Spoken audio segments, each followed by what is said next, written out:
How did you get into art and where did it all start? Okay, well, the way that I got into art is when I was little, I was at nursery, I was drawing a picture one day and a girl just quickly snatched my piece of paper away from me and she took it to the teacher and I thought that I was in trouble or something, I'd done something wrong. But she showed it to the teacher and the teacher said, "Wow, who did this piece of art?" And everybody pointed at me. And I was like, oh my gosh, I must be really good at this. I've found something I'm good at. So yeah, that's how I got into it. Does your past influence the work you do now? And if so, does it influence your art style? I grew up in St Anne's in Nottingham in the 80s and 90s, revealing my age. And a lot of my art is based on blackness and womanhood.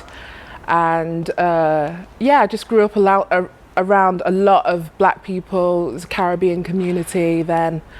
And we were facing lots of issues to do with poverty, although I didn't know that I was in poverty at the time. But with hindsight, definitely those issues surrounding that really have influenced my art. How did you develop your style and are there any particular influences? After university, I went to study university in London, the University of the Arts London, London College of Communication, and I hated it.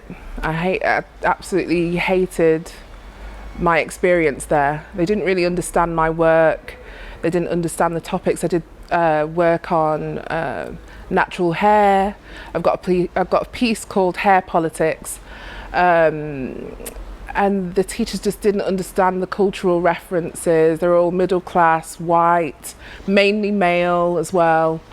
And we didn't connect. So after that, then it slowly started to creep into my life. I started making diaries and started to draw every single day, making a pact with myself. And I've always been fascinated by collage and multi-layeredness. An artist like Basquiat. So that started to develop my style. What do you think makes your art special and different to others? The main thing that makes it unique, different, is because I'm making it. There's not many big black women artists out there because we don't really often get the opportunity to do anything in the creative industries. I went to uni to study graphic design and specialising in illustration and faced racism when I was there. But upon leaving and trying to get work in the industry, it just proved impossible. Normally, I'd go to an interview and it'd be like a white guy called Josh with a beard and he'd be middle class and quite posh. Never met a black woman before, probably really uncomfortable, and I'd be more comfortable than them. I'd be almost interviewing them, so used to it. And just never really getting the role, you just got picked at the post. I've had every excuse. So just facing those, that aversion to me, basically. I've put all of those issues like fat phobia and misogynoir and everything else into my work. Is art important for mental health well-being, and has it helped you in any way growing up? Yes, art is important to well-being because it saved me. And the way that it saved me is that at school I was bullied from age 11 to 16. And I was bullied for being fat, I was bullied for being black, for being pretty at the same time, which people had a problem with all those three together. So I'd go home and on the surface I'd be dealing with everything pretty well, like no one would be able to tell.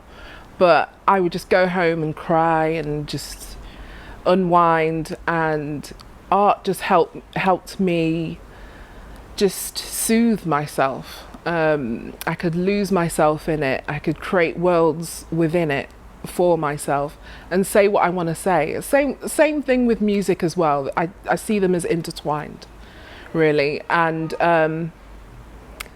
yeah, I'm just really thankful that I've been blessed with those talents, and I had the discipline and dedication to work on them. What tips do you have for young people starting out to express themselves artistically? I just think don't be afraid to do anything or try anything. Just try new things. Don't beat yourself up about it being perfect or about it being wrong. Know that you will always be a student. You are a perpetual student forever. So just get used to that, enjoy that. You will never know everything, and there's always something that somebody can teach you. As a teacher, I've learned from students, so yeah, you're always learning. And draw every single day. That will help you creatively. And another kind of related thing, do a business course, because that's something that I should have I should have spent time doing as a kid, as a teenager. Yeah, do a business course. You're gonna need it.